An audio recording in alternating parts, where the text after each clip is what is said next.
Yo, dudes, the Empire's pretty chill. Maybe you could, join it or something.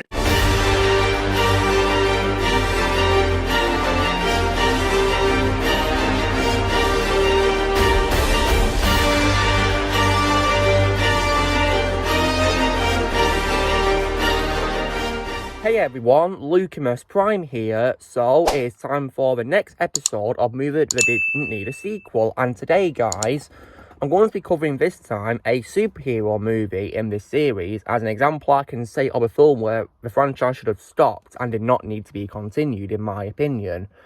And this is in my opinion, one of the underrated superhero movies, in my opinion, because not a lot of people seem to talk about this one compared to other ones in this franchise. And this movie, guys, of course, is for a sequel, ironically, as well. And it's by one of my favourite directors of all time, Tim Burton. And as you probably guessed by the clue I just gave then, and also, of course, the title of this video. Today's video, I'm going to talk where the movie is going to be, of course, none other than 1992's Batman Returns. So, now, when it comes to, the Burton era of Batman, guys, I, of course, absolutely adore the first movie. That's my favourite Tim Burton movie of all time. In my opinion, his greatest work and one of the best superhero movies of all time in general.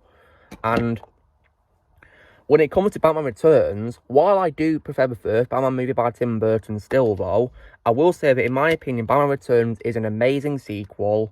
And the more and more I rewatch it, the more and more I love it. And I now regard it as my third favourite Batman movie of all time as well. And because I think it's a phenomenal movie. And it's definitely a really amazing sequel. So, on the topic of why, in my opinion, sequels were not needed to Batman Returns, well, I think the film had a really amazing ending, which perfectly closed the story very well, because after the defeat of the Penguin, who is played phenomenally by Danny DeVito, that's my favourite role of Danny DeVito, we get a very heartwarming ending where Bruce is in the streets of Gotham in his car being chauffeured by his Lord Butler, Alfred Pennyworth, and he sees what appears to be the shadow of Catwoman in an alleyway. He goes to it, but she's not there, and instead finds her cat. And he takes it with him, so yeah, and Alfred wishes him a very Merry Christmas, and because the film takes place at Christmas time, in the winter, then as the car drives away, we then see Catwoman watching over them, which is, in my opinion, an amazing ending right there. Coupled as well with amazing music composed by Danny Elfman as well. So yeah, this film was just a phenomenal sequel, guys. And in my opinion, it's where the era of those Batman films should have ended, to be honest, because it had a really great ending, in my opinion. However, though, despite this is very unfortunately deemed not to be, because 3 years later, guys, we got a third installment, which was directed not by Tim Burton this time, but by Joel Schumacher, may he rest in peace. And this was where, unfortunately, Warner Brothers screwed over what he wanted to do. And that's why, in my opinion, Batman Returns is where the franchise should have ended. Because, obviously, what came after Batman Returns was for none other than 1995's Batman Forever, or as I now call it, Batman Never. Because this movie, in my opinion, now, I've already, talked about this in my review, guys, where I think it's a mediocre mess, where it's not good but not bad either, in my opinion. There are many things I don't like about it. There are some redeeming qualities I will say about it, I guess. And yeah, but what's bad about it, the main problem with this movie is probably the executive meddling beyond all belief, because Batman Returns, despite being a phenomenal sequel, in my opinion, made less money than expected. So Warner Brothers determined that the reason for the film was dark. But they don't understand that Batman is not a character for children. He never was aimed at children at all. That's what Tim Burton got right in his two movies. And later on, the same thing could be applied to Christopher Nolan and Matt Reeves for their movies. Maybe even Zack Snyder for the Justice League equalated films that Batman's appeared in as well. So yeah, but Warner Brothers didn't understand it. And Joel Schumacher wanted to keep making the films dark as well. But unfortunately, Warner Bros. Made him make a light-hearted movie. So yeah, I feel very bad for Joel Schumacher. And I would have, believed that he could have done a better job if he had, full control and didn't have Warner Bros. Make it dark. Because he has done great films before, guys. For example, I do love The Lost Boys and The Time to Kill by him. But yeah. Sadly, of course, this film was light-hearted and the violence was also very toned down as well compared to before. It was very downgraded and I did not like it. And also, despite being what is supposed to be the third installment of his franchise, this film, Batman Forever, barely even at all connects to the previous two movies. And it feels more like a standalone movie, or like a standalone reboot as well. For example, Gotham City looks so different to how it did before compared to Burton's style of how it was designed. And yeah, and also, when it comes to Val Kilmer's Batman, I have mixed thoughts on him as Batman, He had some moments where he was good, some where he was not so good, in my opinion. I feel like he couldn't get the personalities of Bruce and Batman right in some scenes when we needed to be shown. And personally as well, I like him better than other things, like in The Prince of Egypt and also the Top Gun films and also Heat 2 as well. But yeah, as Batman, it's probably my least favourite role of Val Kilmer so far. However, I guess maybe redeeming qualities of this film could also be that Jim Carrey was the best part, in my opinion, as the Riddler. I do, however, think that Tommy Lee Jones was a horrendous miscast as Two-Face, in my opinion. A laughably bad villain, in my opinion. Robin was also tolerable in this film as well, compared to the next movie. And yeah. I, however, did not like Chase Meriden, though. She was very creepy, in my opinion. So, yeah, Batman Forever, guys, is why I really wish they stopped with Batman Returns. Because, yeah, it doesn't feel like a sequel, in my opinion. It feels like a standalone thing. And they tone down the violence. And they also ruined the Batmobile. It looks like a go-kart now. Ridiculous. But that was not the end. Because, unfortunately, of course, 2 years later, we got one of the all-time worst films I've ever seen in my life, guys. And I've already trash-talked this movie before on my channel in my Batman reviews I've done. And that, of course, is none other than Batman and Robin.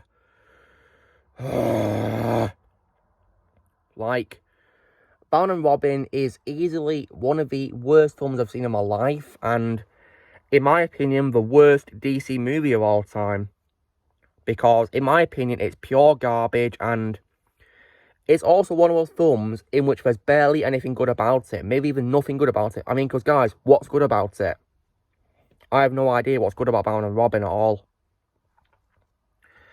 I guess maybe that Michael Goff and Pat Hingle were good with what we were given as Commissioner Gordon and Alfred, but they were both wasted, though, in my opinion, and Alfred was reduced to being sick in the whole movie. I felt bad for Alfred. Why'd you do that to Alfred? Come on.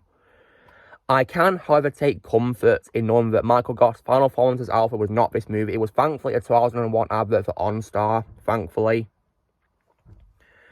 So thank God that wasn't his final appearance as Alfred. Thank God for that. And once again, this film had executive meddling, even worse than the previous movie. Because they made it even more light-hearted now. And this film barely has any dark qualities in it. It barely feels like a Batman movie at all. So yeah, oh my goodness. And I feel so bad for Joel Schumacher, and he did of course apologise as well before he passed away, rest in peace. So yeah, that's why I respect Joel Schumacher. And also as well, the film also has horrendous villain portrayals, like don't you dare get me started on Mr. Freeze. Mr. Freeze in this film was an absolute joke. He says way too many ice puns all the time, and he just gets on my nerves from start to finish. One of the worst villain portrayals I've ever seen in my life, and I regard as the worst role I've seen of Arnie as well. I love Arnie in other roles, guys. He's one of my favourite actors, but in my opinion, Mr. Freeze is definitely his worst role. Absolutely. I also hated Poison Ivy in this film, so I think it's Uma Thurman's worst role as well. And yeah, they also made Robin very unlikable in this movie as a whiny brat as well. God, I couldn't stand Robin in this movie. And don't you dare get me started on George Clooney as Batman. In my opinion, George Clooney was also a horrendous miscast as Batman. I regard it as his worst role as well. even he hated playing Batman in this movie as well, yeah. But thankfully though, George Clooney is an actor I can trust nowadays because he knows that the movie went horribly wrong and he wants to redeem himself, of course. And I do love him in other roles, guys, like in Fantastic Mr. Fox and also in the Oceans movies where he plays Danny Ocean. And also in my film he directed called Midnight Sky as well, and other things he's been in. But honestly though, you know, in my opinion, you know, Batman is probably his worst role. One thing that Batman Forever and Batman and Robin did, which was also horrendous, was putting bat nipples on the bat suit. Like, oh God, why would you do that? Why? I did, however, get some respect for Tim Burton, well, because in an interview, you know, he did, of course, you know, criticise Warner Brothers, you know, for doing that as well. Because he points out the hypocrisy by saying that they called his movies weird due to how dark they were, but then they put nipples on his costume, so yeah. But then, of course, he told them to go F themselves, and yeah, rightfully so. So yeah, that's why Tim Burton has my respect. And yeah, honestly, right, you know, this movie was an absolute abomination, and I don't want to rant about it further because I've already done a trash talk of this movie before, so if you want to hear my full in-depth rant about this movie, then please go check out my trash talk that I did of it earlier this year as well, and also my review of Batman Forever as well. So, yeah, long story short, guys, in my opinion, Batman Returns is where a franchise of the Burton era should have ended, in my opinion. I know we did some comic books, I believe, of it, so, yeah. But as far as I'm concerned, though, you know, they shouldn't have done any films after Batman Returns, as far as I'm concerned. Because what came after pretty much, you know, ruined the franchise by making it way too kid-friendly when it's not supposed to be. Because, yeah, Batman is not for kids, guys. Thankfully, the Dark Knight trilogy saved the Batman franchise, though, which I'm very thankful for. And when it comes to what to own, guys, so I, of course, own this 4-film collection on Blu-ray of the Burton Schumacher movies. So, yeah. I got this earlier this year so I could do the reviews, so I could rewatch the movies.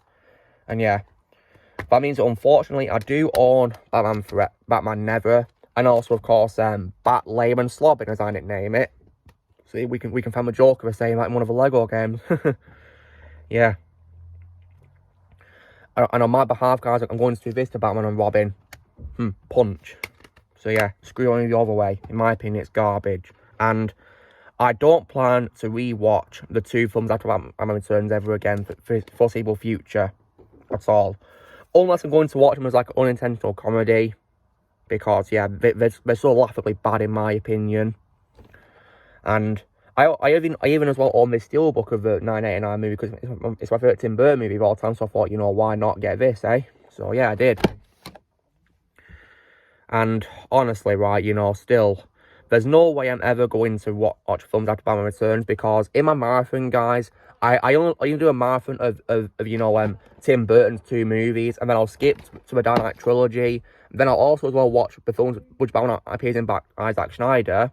And then I will then go straight to Matt Reeves' The Batman movie, absolutely. So, yeah. So, guys, this is me covering in Batman Returns in films that don't need a sequel.